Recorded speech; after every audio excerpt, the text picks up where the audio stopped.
Coming up on this brand new episode of Who Cares What I Think, Summer 2025. That brings me to the big controversy. Is Kurtzman-Trek set in a separate timeline from the original series and the rest of classic Trek? Oh boy, here we go. Here comes all the hoopla in bzz about the series finale of Lower Decks. Now, I know the powers that be keep trying to say, oh, no, it has nothing to do with parallel timelines. Or the whole thing was about parallel timelines. The whole thing was about multiverse. Don't gaslight us. I'll say this. A farcical animated comedy poking fun at a rather ambiguous situation is not going to give you a definitive answer. You need something concrete, like a live-action episode of Strange New Worlds that everyone seems to strangely ignore while going on and on about Lower Decks.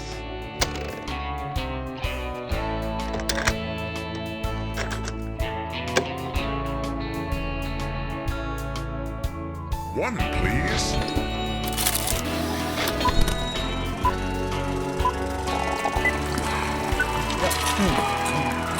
Good show. Who cares what I think? MOONJUMPER here. I'm back, baby, and one of the last remaining real breathing human voices on the internet. No AI here, yes, a 100% red-blooded human still here deep in the heart of Texas. Welcome back to Who Cares What I Think. My goodness, it's been, gee whiz, over 2 years, I think almost 3 years since I posted anything. Where have I been? Working. Just trying to make a living, pay the mortgage, pay the bills, eat.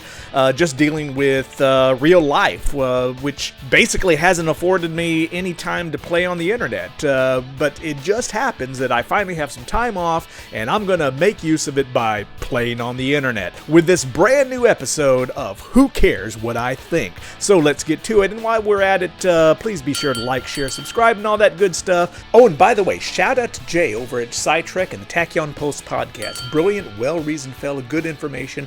We were having a nice chat in his comment section, and he offered to drop a link to my channel, which was very kind of him, so I certainly want to return the favor. So be sure to visit Jay over at STAR TREK and the Tachyon Post podcast, both linked down below. So, what are we talking about today? Well, gosh, it's been so long, there's so much I want to discuss. There's a lot of shows and movies I've watched in the last couple of years since I've posted, both new and classic. We just had Mission Impossible Final Reckoning come out. That was fun. Last time I was on a podcast with Dan's Model Universe, we were anticipating the release of the previous film, which was Dead Reckoning, which hadn't even released at the time, while we were also talking about the original Mission Impossible TV series from the 1960s and 70s, which I'm still very much a fan of. Man, time flies. What else? I just finished watching all of the original Man from U.N.C.L.E. TV series, also from the 1960s, which I will touch upon in context with today's discussion, but I'll get to that in a minute. Another classic, but mostly forgotten series from 1977, very short-lived series, which I just finished watching on DVD. It was from producer Bruce Lansbury, and Star Trek's D.C. Fontana. Starred Jared Martin and the great Roddy McDowall. It's called not The Fantastic Voyage, that's unrelated, but The Fantastic Journey. Interesting little series, and I'd bet Gold Press Latinum that J.J. Abrams, Jeffrey Lieber, Damon Lindelof must have watched it before creating Lost. Interesting bit of 70s sci-fi. What else have I been watching lately? Oh, I know. How about a cool animated series from the 80s set in the same fictional universe as G.I. Joe and the Transformers? Yes, I am secure enough in my manhood to admit that I have been watching and enjoying Jem and the Holograms. Just a fun musical animated adventure series, so classically 80s. It just brings back so many high school memories of those colorful clothes and hairstyles we wore, and that just awesome music. And after watching that, I watched The more recent 2015 reboot movie, Jem and the Holograms, again supposedly sharing a cinematic universe with the Transformers film franchise, and like the cartoon, has a bit of a sci-fi element. It's unfortunate that it bombed so badly at the box office. I didn't even know it existed until it just happened to pop up on my Amazon search. The Blu-ray was like $9, so okay, I got it. And you know, it's actually a pretty decent little film about an up-and-coming rock band. Great music, really talented cast who did all of their own singing. It wasn't dubbed. It's an underrated film. It had some things going against it. Fans were upset that it should have been a period piece set in the 80s, which I agree with. They set it in the present day, and the constant random YouTube videos representing Jem's online fans did get to be a little annoying. There was too much of it. Although I did not agree with the complaints that it didn't have enough of the sci-fi element from the cartoon. It actually did. The main plot was built around it, but they should have done a better follow-through and reveal at the end. We should have seen Jerrica, aka Jem, fully discover her powers, her sci-fi abilities by the end of that film, and instead it left that reveal for a future sequel that never happened, which is unfortunate. I need one that would be willing to destroy Jem. You came to the right place. Our songs are better. We're gonna get her. But it's still a very underrated film, kind of a rock musical that I think deserves a second look. But let's get down to today's topic. I've been itching to talk about this. One of my favorite topics on this channel. Let's talk some Star Trek. Lower Decks recently ended, and Strange New Worlds is about to drop its third season. Can you believe that? This coming July 17th, not too many weeks away. Last time I talked about Strange New Worlds, the series had literally just begun, and as you may recall, that I was overall favorable towards it. I mentioned a couple of concerns when it came to continuity, the biggest, of course, being the Gorn. Where is this prequel series set years before Star Trek TOS?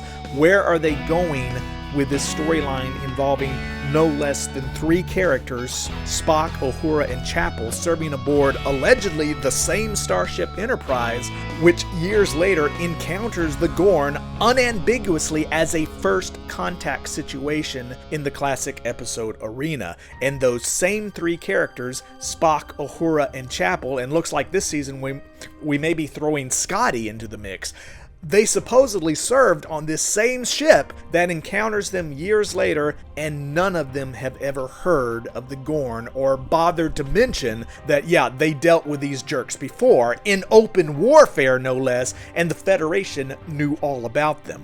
We're not talking about some character's unmentioned sister that happened to exist off camera somewhere, someone whom there's no reason to mention her because she's not relevant to the story at hand. No, the fact that the Federation, via the Starship Enterprise, was engaged in open warfare with the Gorn by name, only for the same crew of the same, or partly the same crew of the same starship, to have never heard of them just a few years later, that is a huge continuity issue that you can't just ignore if you care anything about canon continuity, which I do. And I said at the time that I was a little concerned where S&W was going with this storyline, but at the time it was just starting to percolate. La'an had mentioned them, we saw a ship, but maybe they were going to be able to thread the needle where it would be some kind of isolated situation that would not completely break canon. I was willing to give the showrunners some leeway and see where they're going with it. Since then, I will say that my patience with Strange New Worlds is really beginning to wear thin. The Gorn are now the big bad.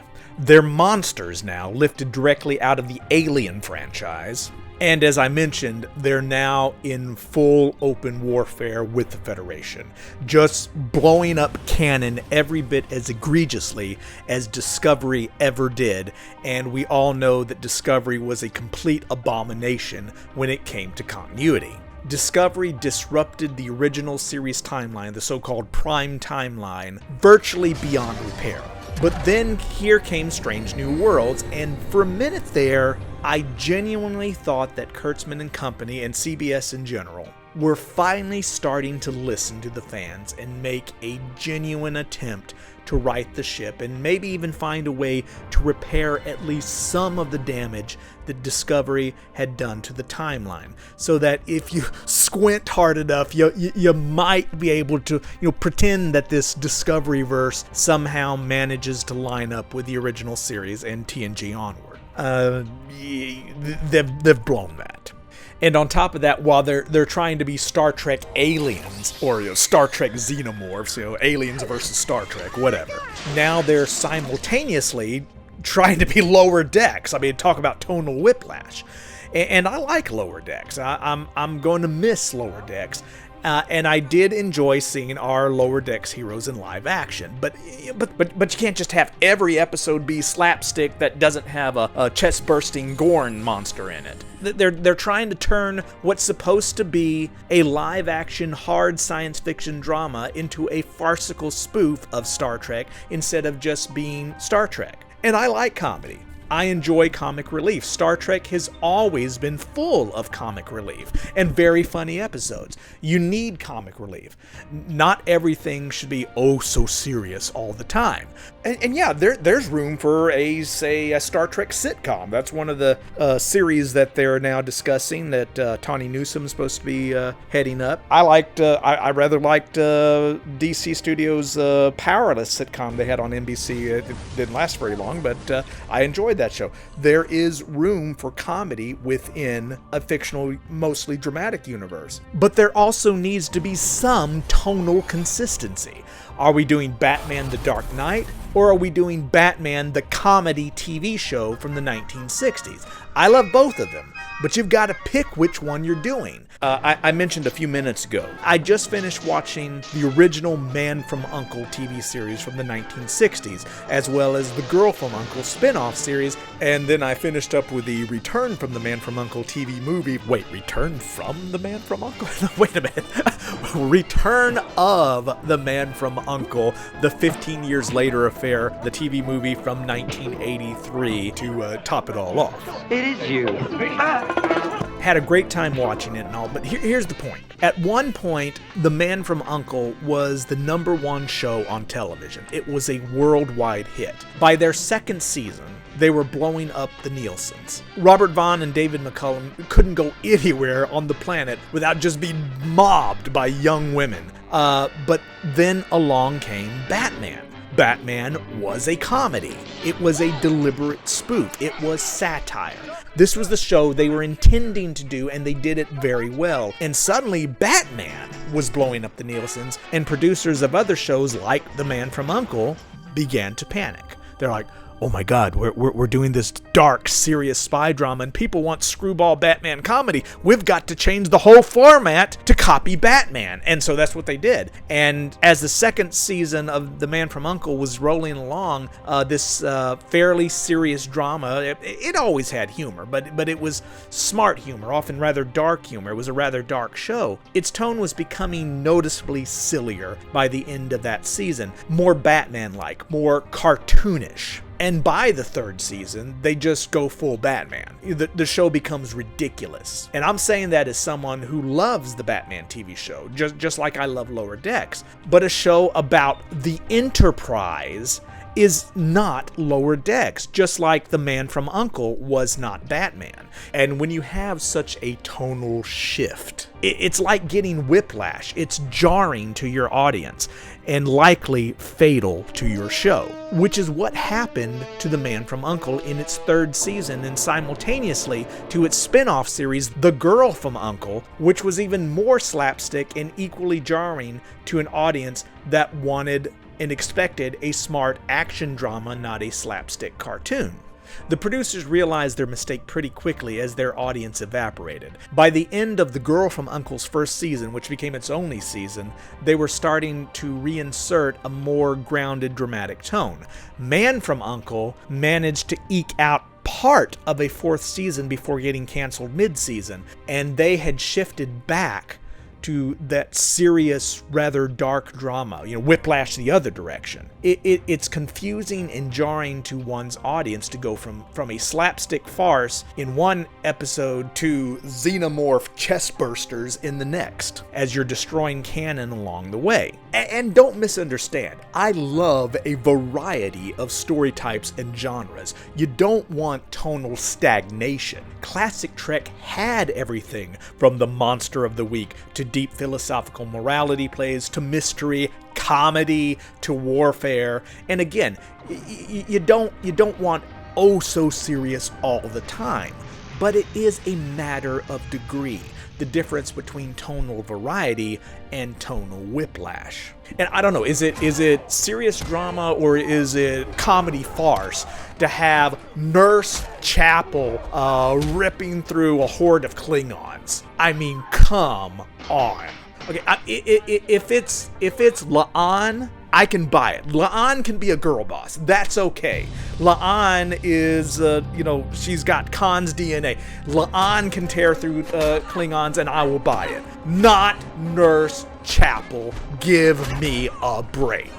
Oh, but Moonjumper, don't you understand? She had taken a super serum. You mean like Marvel? Captain America, that super serum doubled or tripled his body mass. It did do that to her. And what do you think? You think something like that might have come in handy somewhere down the timeline? We never see it again, just like we never see her genetic engineering serums that she invented, supposedly. We never see any of that ever again because nothing like that has ever been in Star Trek. And if I understand the trailers for this upcoming season, if I understand them correctly, Nurse Chapel's genetic engineering serums are so good, it can completely transform someone's not just body and personality, apparently, into a Vulcan. It even will change their hairstyle. Come on, man. I mean, this is like Hanna-Barbera Super Friends kind of stuff. And then you do a musical. Now, full disclosure, I love musicals. I majored in music. I write music. I even occasionally get paid to sing. And I have shelves full of classic Hollywood musicals on DVD and Blu-ray going all the way back to 1929, and I've watched every single one. Some of my favorite Star Trek episodes ever made were featuring Vic Fontaine in Deep Space Nine. There is room for song and dance in Star Trek. So, unlike some, I'm not inherently opposed to a musical episode of Star Trek. Indeed, as a musical, I thought Subspace Rhapsody was rather well done. The music was good, the singing was good choreography. There's a lot of talent among that cast. In fact, I want to give a shout out to Christina Chong, who delivers a particularly standout, very powerful solo performance that gave me goosebumps. In fact, in one of her interviews, because of her stage background, she was indicating that she was personally pushing the idea of doing a musical to the producers. And if I were the showrunner and had that kind of talent available to me, I'd be tempted to do something similar. But it has to make sense to that universe. In a U.N.C.L.E. movie, we're not shocked when people randomly burst into song and start tap dancing. We expect it. It's a characteristic of that fictional universe. But in Star Trek, there's a mile wide emptiness between you and me. There has been song and dance in Star Trek from its very beginning, although generally in the context of an actual performance, or in some cases, occasionally coercion. Star Trek is supposed to be grounded, realistic, at least in tone, based on actual scientific principles, at least to a degree. Warp drives, not mushroom drives. In the Star Trek universe, people don't just randomly burst into song and dance just going down the hall without a damn good reason that makes sense within that universe. So, question. Could such a musical be done credibly in Star Trek? Absolutely. Easy. If it was being written by people who actually understand Star Trek, and they don't. In Subspace Rhapsody, the reason that the characters are irrepressibly bursting into song and perfectly choreographed dance routines to music that's not in their heads but full instrumental arrangements heard audibly through the corridors, what could possibly explain this? It's said to be caused by a naturally occurring subspace anomaly within a nebula. Yes, naturally occurring. Fuck. See, the writing of Kurtzman-Trek is just so... I'm sorry, it's just so stupid and completely divorced from any logic or lore established in the Star Trek universe for the last almost 60 years, primarily because they've never watched it. Now let me caveat that, because there are obviously some notable exceptions. When I say Kurtzman-Trek, I don't mean Lower Decks. Mike McMahon was the showrunner of Lower Decks. That was Mike McMahon's baby, and he clearly knows and loves Trek canon, even though he's also spoofing it. But it's out of love. I don't think Kurtzman had anything to do with that show other than it was under the umbrella of Kurtzman's company, Secret Hideout, for strictly legal reasons. I don't sense he had much to do with Prodigy, which kind of has its own quirks continuity-wise, which I've discussed before, but the Hegeman brothers at least show some reverence to the source material, and there is a certain logic to the writing. No, when I say Kurtzman-Trek, I'm talking specifically about the shows that Alex Kurtzman has had as his personal babies that are completely bonkers. I'm generally talking about Discovery and its direct spin-offs. I call it the Discoveryverse, Discoverse. That would be Discovery, Section 31, oh gosh, more on that later. You're a bad bitch. And also Strange New Worlds, even though that's more directly associated with Akiva Goldsman, who is only slightly more appreciative of the classic Trek look and feel than Kurtzman is, but the writing is just as illogical and out of continuity as anything in Kurtzman's Discovery. So, to be fair, if there's fault to be found regarding the SNW musical, that fault may be more directly associated with Goldsman than Kurtzman, but this is Kurtzman's universe and the writing team that he has hired and put in charge, including Goldsman. And the people in charge aren't writing science fiction, they're writing pure fantasy while trying to make it sound scientific with unconvincing technobabble. You can't make a magic mushroom drive scientific. But people who are actually versed in the lore know that not everything in Star Trek has to be scientific. I'm not a hard science fiction purist. There are plenty of fantasy elements in classic Trek that don't require any technobabble. We just accept them as part of that established universe. Ergo, how do you scientifically explain the Enterprise crew going full Broadway? Easy. You don't try to make it scientific because you just look like fools. If only these modern writers would ever just think it through even a little bit. Don't technobabble something that can't be technobabbled. There is no pseudoscientific drivel you can give with a straight face to explain how a naturally occurring nebulous anomaly, subspace or not, a subspace rift, can somehow create a professionally composed orchestral score that compels people to instantly sing well-crafted lyrics while dancing perfect professional choreography unrehearsrsed. That cannot happen naturally. The only possible explanation would be something that on the surface is, maybe not so scientific, but well within the context of this fictional universe. There had to have been some form of intelligence at work for this to credibly occur in Star Trek. Maybe this so-called nebula is alive.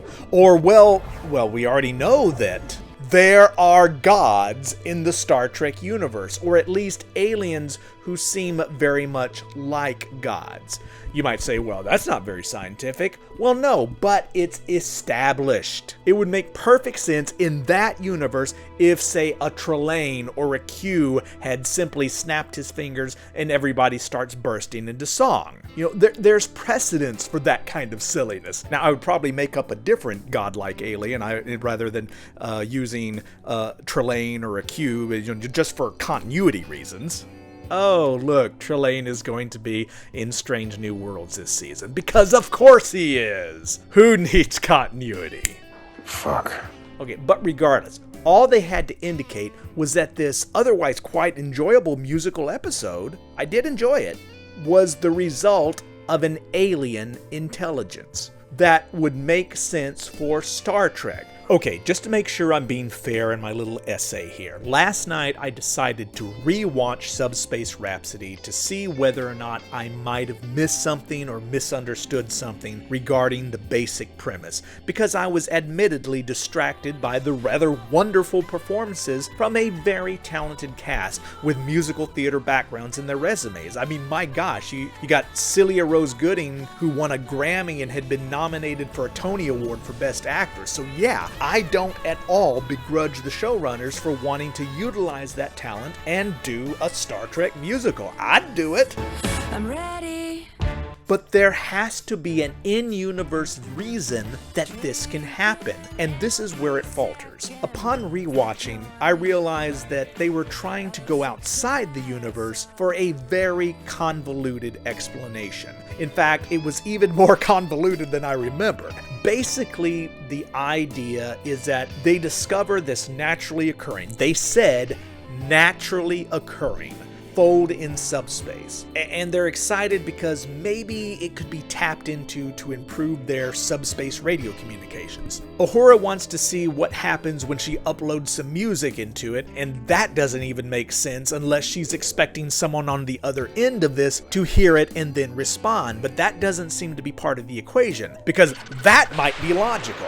No, instead, the music itself somehow causes the anomaly to burp out a burst of contagious song and dance, I guess basically from a parallel universe in which fictional Golden Age Hollywood musicals are real.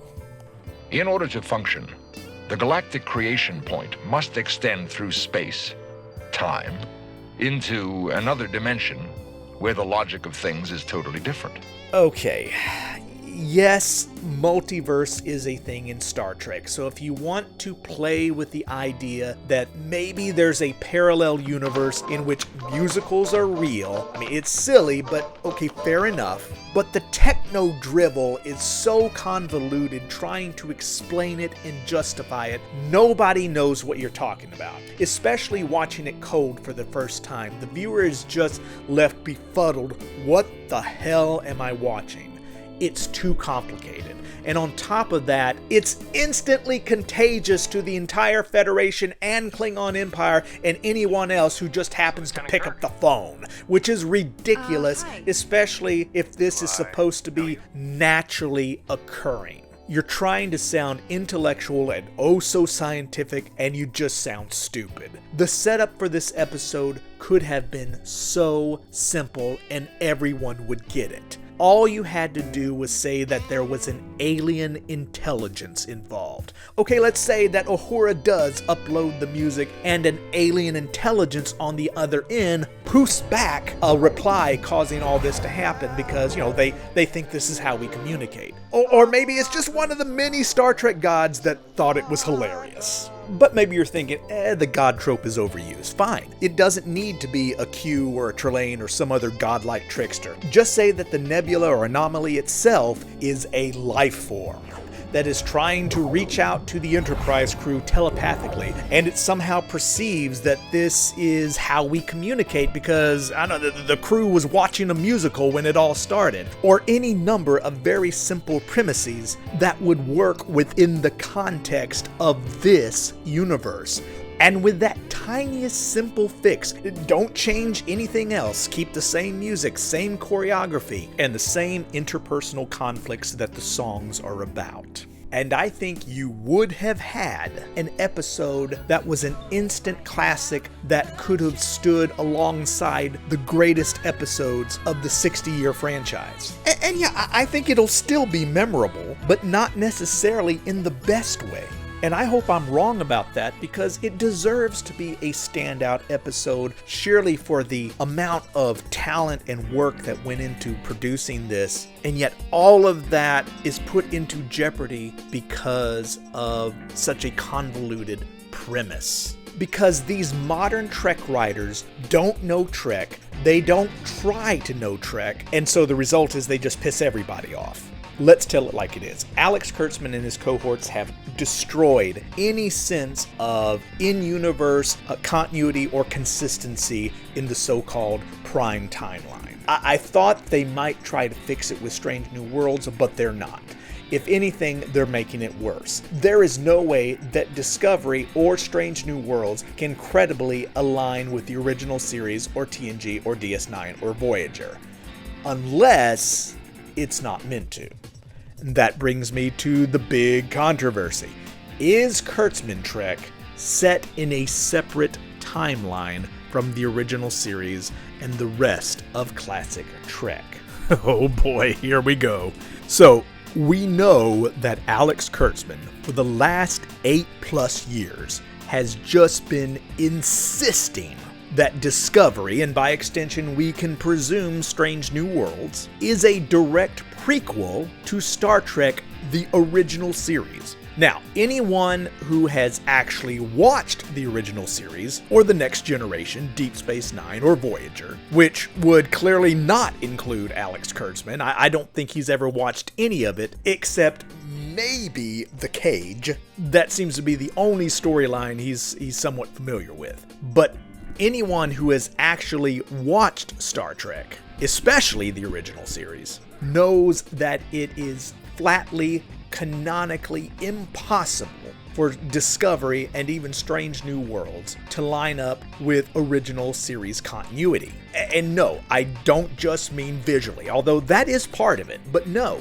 primarily I mean story and plot continuity in line with TOS, TNG, DS9, Voyager. They're not compatible, which means he and his writers have either been blissfully ignorant of Star Trek canon, or at a minimum indifferent to it, or for the last 8 years, they've been lying.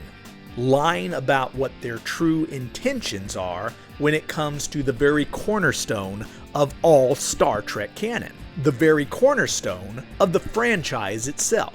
If it's not ignorance, then the only other motive I can conclude is that Mr. Kurtzman's goal and desire is to ultimately decanonize the original series.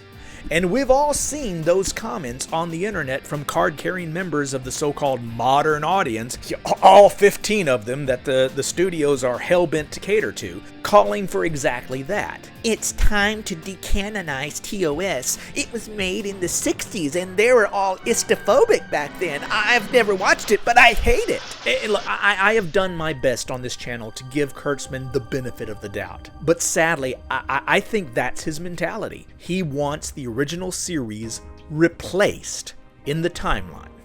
But here comes all the hoopla in bzz about the series finale of Lower Decks. You're probably already familiar. The plot involved a multiverse story arc, and in the process we witness a standard Klingon bird of prey turn into a Discovery-era bird of prey, and a traditional TNG-era Klingon get morphed into a Discovery Kling orc. Everybody immediately pounced on that and said, aha, they admit it, Discovery is a separate timeline. And the way it was done certainly gives a wink and a nod to that possibility. Now, Mike McMahon was mostly coy about it, but basically indicated something to the effect of, yeah, I knew what I was doing type of thing. It was something to that effect. At the same time, as others have correctly pointed out, we do see the Cerritos morph into other canon starships like a Sovereign class and a Galaxy class, which is all a little bit silly given the Cerritos' dysfunction. But she also turned into an Oberth and a Miranda, which makes more sense. But regardless, as others have correctly pointed out, surely you're not suggesting that a Sovereign class or a Galaxy class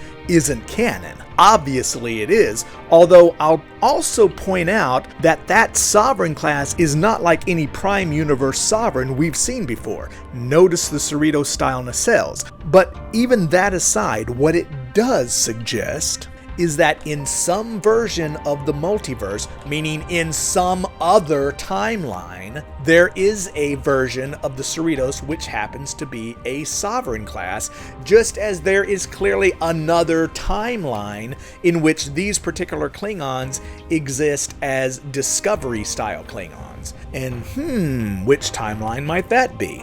Not necessarily the, shall we say, Discovery-verse, but one suspiciously similar to it. Now, I know the powers that be keep trying to say, oh, no, it has nothing to do with parallel timelines. But the whole thing was about parallel timelines. The whole thing was about multiverse. Don't gaslight us. We watched it. But that aside, and here comes one of my pet peeves. People keep talking about canon, when what they really mean is continuity. Canon and continuity are not the same thing. Now, they can be related, but they are not the same thing. The two words are not interchangeable. Star Trek 2009 is canon, but it is not in continuity with the so-called Prime timeline. Ergo, the original series, TNG DS9 Voyager. It is a separate timeline called the Kelvin timeline, or more accurately, it is said to be an offshoot of the original timeline, which diverges from the original timeline because of Nero. You know the story. But the point is, it is a new timeline running parallel to the original Prime timeline. Both are canon, but just not in continuity with one another, with the possible exception of Star Trek Enterprise being a common denominator. So when fans say that, aha! Lower Decks proves that Discovery isn't canon, that is simply false. Discovery, as incoherently stupid as it is canon. The proper question isn't whether or not Discovery is canon, it is canon. The proper question is Discovery and Strange New Worlds part of the same timeline as the original series? Both are canon, but they are clearly not in continuity. So where does that leave us? I'll say this. A farcical animated comedy poking fun at a rather ambiguous situation is not going to give you a definitive answer. You need something concrete, like a live-action episode of Strange New Worlds that everyone seems to strangely ignore while going on and on about Lower Decks. In Season 2 of Strange New Worlds, there is a bombshell of an episode titled Tomorrow and Tomorrow and Tomorrow. It is written by David Reed, and actually not bad writing. All in all, it's pretty good, actually. And I'm thinking Mr. Reed may be one of the few writers on that staff that actually gives a damn about preserving the original canon of Star Trek. And in this case, I actually do mean canon, because in this episode, the continuity is about to unambiguously split into two distinct timelines by admission, as stated on screen unambiguously. I'll come back to that in a second. So if you haven't seen it, by the way, spoiler alert, you're being warned. The basic setup is this. La'an Noonien Singh and James T. Kirk are both time warped back to present-day Toronto, Canada, 2023, where they encounter a child named Khan Noonien Singh, a child, La'an's direct ancestor and future genetically engineered warlord. Problem is, of course, aside from he's apparently Canadian all of a sudden, is that we know from both Space Seed and Star Trek II: The Wrath of Khan that Khan was already an adult. He would have been born somewhere around 1949, 1950, and had already come to power by 1992, at which time the eugenics wars began and lasted through at least 1996, at which time Khan and his followers were expelled from Earth aboard the Botany Bay. Those dates were very specifically stated in both Space Seed and Star Trek II: The Wrath of Khan. But here's this child in present day 2023, but it's not exactly a retcon. Instead of ignoring classic canon, Mr. Reed, the writer, directly addresses it. To his credit, he goes to great lengths to preserve the original timeline while creating a new one. You see, there's a Romulan agent from the future named Mary Queen of Scots. Wait, sorry, wrong series. Same actress, Adelaide Kane. She starred in Reign on the CW. Hey, she's hot. Okay, yeah, I watched it, all right? If I can watch Jem and the Holograms, I can watch Reign, okay? Anyway, Adelaide Kane guest stars as a Romulan temporal agent named Sarah, who indicates that she was from the original series timeline and had come back in time to kill Khan, only to discover that the temporal wars a la Enterprise had changed everything. And, well, I'll let her speak for herself. Whole temporal wars have been fought over them, and it's almost as if time itself is pushing back, and events reinsert themselves, and all this was supposed to happen back in 1992, and I've been trapped here for 30 years trying to get my shot at him. I'm not gonna stop now, so open the door. Did you hear what she just said? The eugenics wars in Khan, that was all supposed to have occurred in the 1990s, as per the original timeline. But something happened. It never occurred. And Sarah has been trapped on Earth for 30 years, just waiting. But somehow we have a new Khan decades later in a new timeline in which the eugenics wars will now take place in the 21st century instead of the 20th. All this was supposed to happen back in 1992. They admit it on screen, which makes it canon that the timeline of Discovery and Strange New Worlds is in fact a divergent timeline from the original series timeline. Sarah was unambiguous. She stated forthright on screen that the TOS timeline, which she was from, happened just the way Space Seed in Star Trek II said it did. Never told you how the Enterprise picked up the Botany Bay lost in space from the year 1996. But the temporal Cold Wars of Enterprise created a new timeline, which means we now have 3 main timelines in the Trek multiverse. The original series timeline, we already know about the Kelvin timeline, and now we have concrete, unambiguous confirmation stated canonically on screen by Sarah in live action on SNW that Discovery and Strange New Worlds, call it the Discoverse, is a divergent timeline from TOS, TNG, DS9, Voyager. And I'm sure they will try to take it back and gaslight us some more, but they can't. It was stated point blank on screen. It is canon. This is a new and separate timeline created by the temporal Cold Wars. So that being said, which one is Prime? I don't think that applies anymore. I guess for now we'll say it's the Discoverse, since this is Kurtzman-Trek. Keep Kurtzman happy, whatever. But it doesn't matter anymore. It's TOS timeline, Discoverse. And let's go ahead and just for now, just because it's not relevant to this discussion, let's just eliminate Kelvin for now. Yeah, it exists, but for now it's in our way. You basically have what I call the original series timeline, the TOS timeline, which is all of the classic series with some new additions like Lower Decks and probably Prodigy. And then there's the Discoveryverse, which to date is basically Discovery and Strange New Worlds. And that's it. Well, would presume Section 31 tentatively, but then there's some huge continuity issues with that because they can't follow their own canon, so that may affect which timeline it actually falls in. So I have a question mark on there. I have stuck between the two timelines, but we'll come back to that. Now notice I did not dump Picard into the Discoverse because Picard, are you ready for this? Do you want to sit down? Picard is in the original series timeline. No, God! No, God, please, no! No! No! A lot of fans will insist that Picard, at least the first 2 seasons, should be lumped in with Discovery. Why?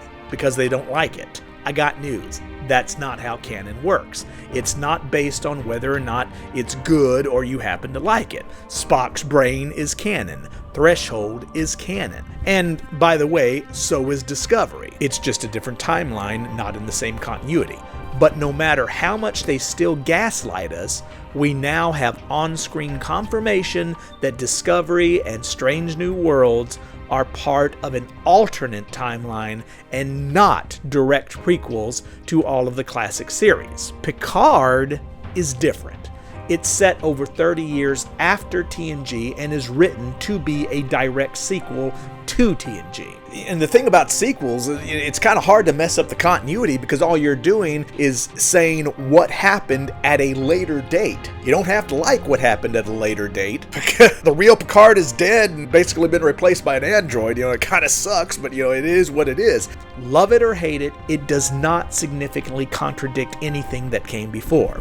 Okay, we get a brief glimpse of a disco prize, so what? Because we also get, I think, 2 glimpses of the classic TOS Connie, and aside from that, the continuity otherwise is actually pretty smooth.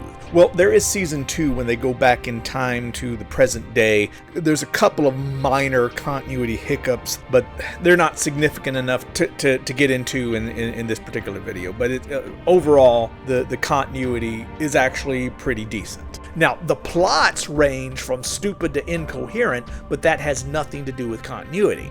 I have no problem setting Picard comfortably in the original TOS TNG timeline. Now, there are fans who want to split Picard into 2 timelines between seasons, like James Gunn is apparently about to do with Peacemaker, which I find annoying, but okay, let's look at this. And first, let's simplify my graph some more to make it a bit easier to read. So, as you can see up top, here is the original series timeline, beginning with Enterprise, and here's all the classic series and movies up through Nemesis, and then I've added Lower Decks Prodigy and Picard.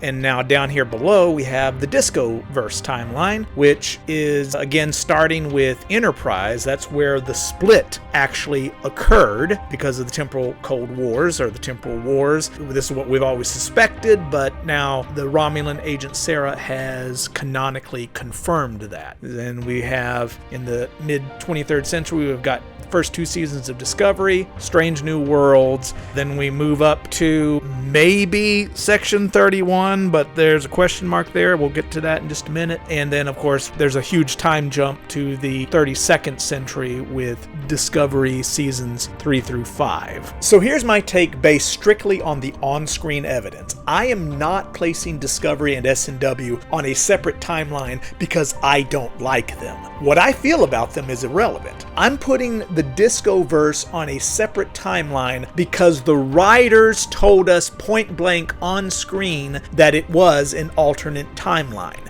Their words, not mine. There are fans who want to place the first 2 seasons of Picard onto the Discoverse timeline, primarily because they don't like them, and season 3 on the original series timeline because they do like it. Again, that is not how canon works. Aside from one brief glimpse of a disco prize, there's little to no other evidence that suggests that the first 2 seasons are not part of the same timeline as TNG, which is firmly part of the original series timeline. On the contrary, not only do seasons 1 and 2 make countless references to TNG and Voyager, exactly as we know them, but the 3rd season makes multiple references to the 2 previous seasons of Picard. Picard is still reincarnated as a synth. Everything that happened in the first 2 seasons still happened by their own words. They reference them.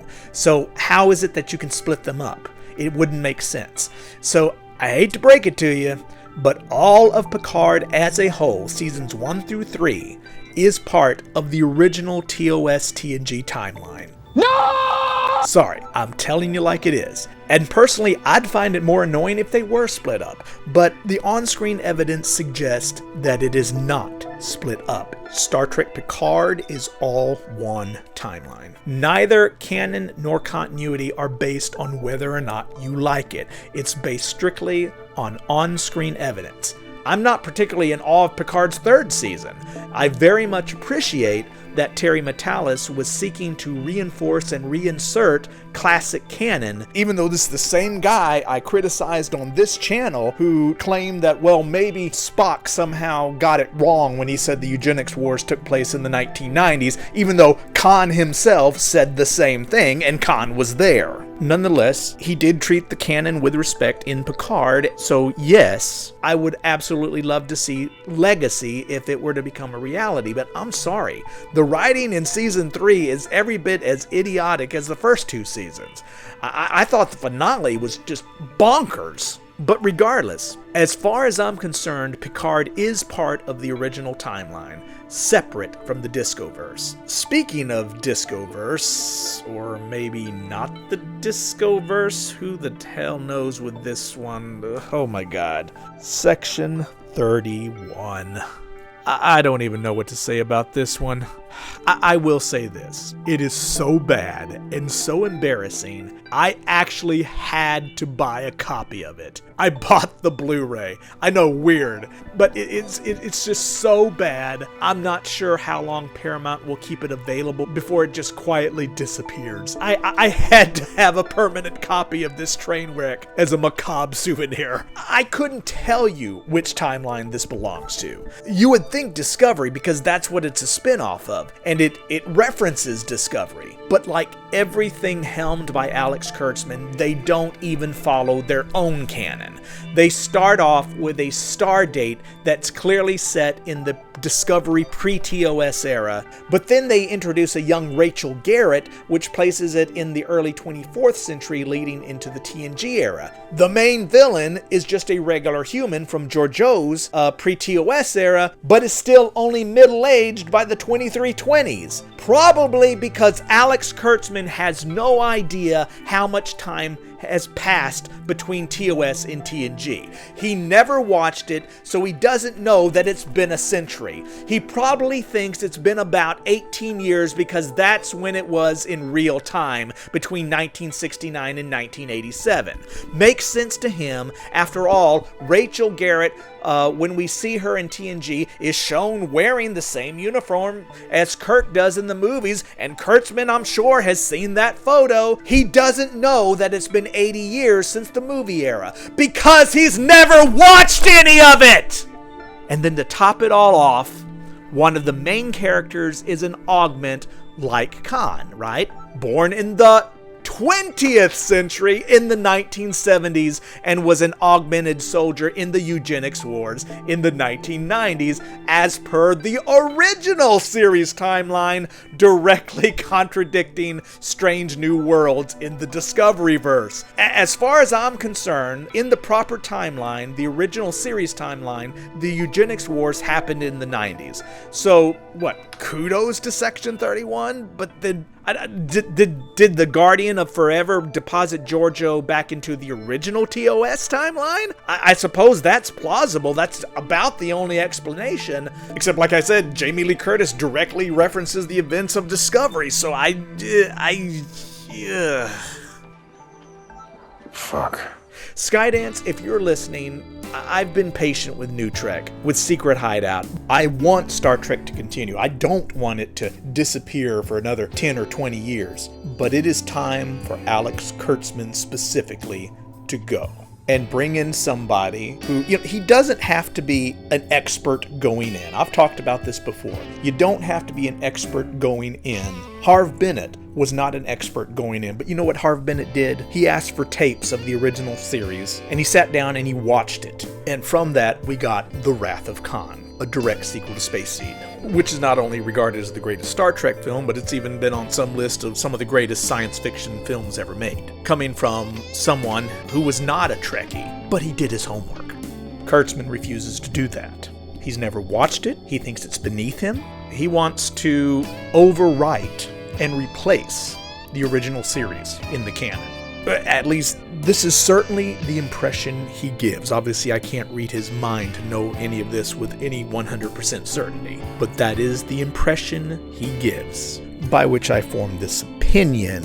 And, maybe I'm wrong about all of this. Maybe by the time Strange New Worlds concludes its 5th and final season with only 6 episodes, showing, how much confidence that Paramount and Skydance has in Secret Hideout currently, maybe they will have wrapped up where all the canon and all the continuity all comes together as smooth as glass, and I was wrong about everything for the last 10 years. But I doubt it. Let's just say it seems unlikely. But since it is 2 different timelines now, by their own on-screen admission, I can watch it and enjoy Strange New Worlds for what it is. It's got some good episodes. It's got some fun episodes. The musical was fun. But to quote a certain Vulcan, the premise was illogical, as is most of the Discoveryverse. No logic whatsoever. Written by people who largely don't understand Star Trek. But if it's 2 different timelines, they can go crazy, go wild, and it doesn't affect the continuity of the original series, because it still exists in a separate timeline, whether or not Alex Kurtzman likes it. So I'm gonna sit back and look forward to season 3 of Strange New Worlds. Maybe it'll be good. Maybe it won't be as farcical as it appears in some of the trailers. I do my best not to prejudge anything. Trailers are notoriously bad predictors of how good or bad something's going to be. I hope it's great. I'm going to look forward to seeing what they do with Academy, even though I'm not particularly looking forward to another 32nd century Discoveryverse setting. But you got Tawny Newsome on the writing team. You got some great talent. Holly Hunter, my goodness. Maybe it'll be fantastic. Never prejudge anything that you have not seen for yourself to form your opinion, not some YouTuber's opinion, not my opinion. I am not here to tell you your opinion, because who cares what I think? From deep in the heart of Texas, I am Moonjumper. Please be sure to like, share, subscribe, so that whenever the next time happens to be that we're all together, I'll see you then.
What I think.